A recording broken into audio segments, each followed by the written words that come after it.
Précédemment, dans Météo-réalité. Météo-réalité! Y a-tu quelqu'un? Miaou. Aïe aïe mon genou.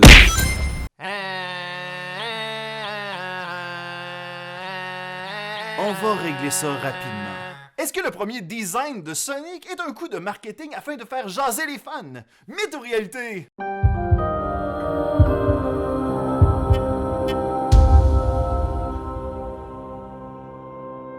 Depuis la création de Sonic en 1991, on va s'entendre que sa carrière a été riche en émotions. Parlons tout d'abord de sa popularité sur la Genesis, jusqu'au transfert vers la 3D qui a été un petit peu chaotique, dont le jeu de 2006 où il French une humaine. Oh non!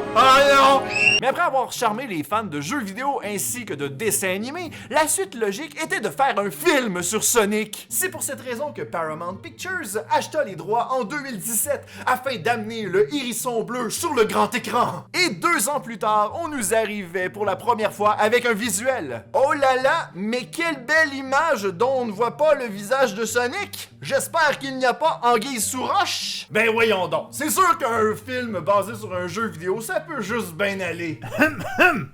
Ah oui, c'est vrai. Et en 2019, on sortait pour la première fois la bande-annonce où l'on voyait le fabuleux minois de Sonic. Ah, c'est que c'est ça? Et par la suite, un tas de commentaires négatifs sont sortis concernant le nouveau look. Arc, les dents de Sonic sont beaucoup trop humaines et ses jambes sont beaucoup trop difformes. On dirait un ado en poussée de croissance. Mais heureusement, la présence de Jim Carrey venait carrément sauver la mise. Ah, Jim Carrey, il est cool. Puis maintenant, il est rendu canon dans l'univers de Sonic. Fait que moi pouvoir l'inclure dans mes fanfictions. En voyant la tonne de commentaires négatifs, le directeur James Fowler a compris le message, ajoutant sur Twitter Sonicois, Sonicoise, merci pour votre support et pour la critique. Le message a été clair. Vous n'êtes pas satisfait du design et vous voulez des changements. Ça va arriver. Paramount vont tout faire pour rendre justice aux personnages. Merci Montréal! Ce signal d'alerte fut envoyé automatiquement aux animateurs afin que ceux-ci retournent sur la planche à dessin pour refaire le look de Sonic. Bon, j'ai enfin fini le maudit film LED de Sonic. On va pouvoir retourner chez nous tranquille. Ah non, pas sérieux! Tyson Ease s'est donc joint à l'équipe afin de revamper le nouveau design de Sonic. D'ailleurs, ce n'est pas la première fois que Tyson travaille pour des projets reliés à Sonic. On l'a vu comme étant illustrateur de bande dessinée ainsi que dans Sonic Mania Plus, un jeu qui a été acclamé par les fans. Mais au moment de cette annonce, une petite théorie de conspiration a surgi du web. Et si le design de Sonic était finalement un coup de pub? Sur Twitter, D'Angelo Wallace a amené la théorie que le mauvais design de Sonic était intentionnel, ce qui créa automatiquement une révolte sur le web ainsi qu'une tempête médiatique, rendant ainsi les fans impatients de voir le prochain design. Selon lui, sa théorie ferait beaucoup plus de sens que la promesse de réanimer un film au complet. Mais est-ce que D'Angelo a raison? Est-ce qu'encore une fois, Sega nous a envahis de fausses promesses? Prenant le taureau par les 2 cornes, Tyson s'en est mêlé, disant que la théorie de conspiration ne tenait pas la route. Tyson en profita même pour partager le post de Spencer EX, un artiste canadien qui mentionna que si cela était vrai, eh bien le marketing se serait pas forcé pour dépenser un tas d'argent sur des produits dérivés basés sur l'ancien design. Au contraire, il s'agirait plutôt d'un coup de gueule que les gens du marketing ont eu, voyant tous les commentaires négatifs qu'ils avaient sur YouTube, ce qui les a forcés à se retourner sur un dixaine. Vite, on arrête tout! Sinon le film sera jamais rentable! Ce nouveau design coûta à Paramount Pictures la somme de plus de 5 millions de dollars. Mais j'avoue que ça en valait la peine. Ouais, maintenant j'ai plus envie de voir le film.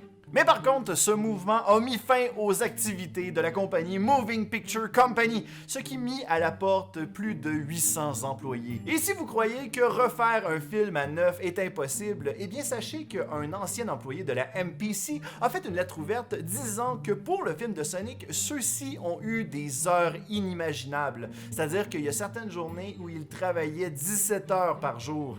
C'est épouvantable. Oh, je le savais! Ils maltraitent les artistes! Je vais boycotter ce film! Attends une minute, c'est pas plutôt à cause de toi qui a chialé de pas aller voir le film, ce qui a forcé les réalisateurs à dire aux artistes de recommencer le design de Sonic, ce qui allait leur donner des deadlines de fou? Ah ouais, peut-être. J'avoue que... Ah ben c'est ça, ta gueule. Mais en même temps, je peux comprendre les gens qui ont cru à cette théorie. C'est quand même rare qu'un studio va décider d'écouter les commentaires des gens et retourner à la planche à dessin. On a tous déjà vu des films qui visaient notre nostalgie et lorsque la première bande-annonce sortait, on disait toutes « Arc! J'irai jamais voir ça, c'est dégueulasse! » Mais le réalisateur faisait rien, attendant la sortie du film pour empocher son chèque. Et si vous étiez de ceux qui chialaient, profitez du fait qu'un studio vous a écouté pour la première fois, allez voir le film pour les remercier. Et si finalement l'histoire était mauvaise, ben dites-vous qu'au moins le design de Sonic était sa coche. Un combat à la fois, s'il vous plaît. Mais non, le film de Sonic n'a pas offert un mauvais design afin de faire un coup de pub. Cette théorie est fausse! Hey, c'est vrai ça, on n'a pas vu Tails dans la bande-annonce. Hey, c'est vrai ça serait drôle qu'ils aient juste redesigné Sonic, mais n'auraient pas touché au design des autres personnages.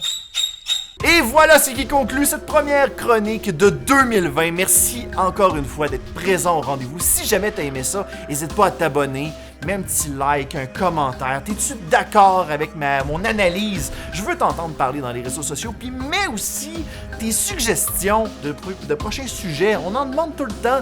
Un gros merci au studio Dontest qui a rendu possible encore une fois ce tournage. Donc merci beaucoup, c'est grâce à eux autres qui ont cette belle table qui est tout le temps lavée. Oh my god! Donc merci à tout le monde d'avoir été là. On se revoit pour une prochaine chronique. Bye bye!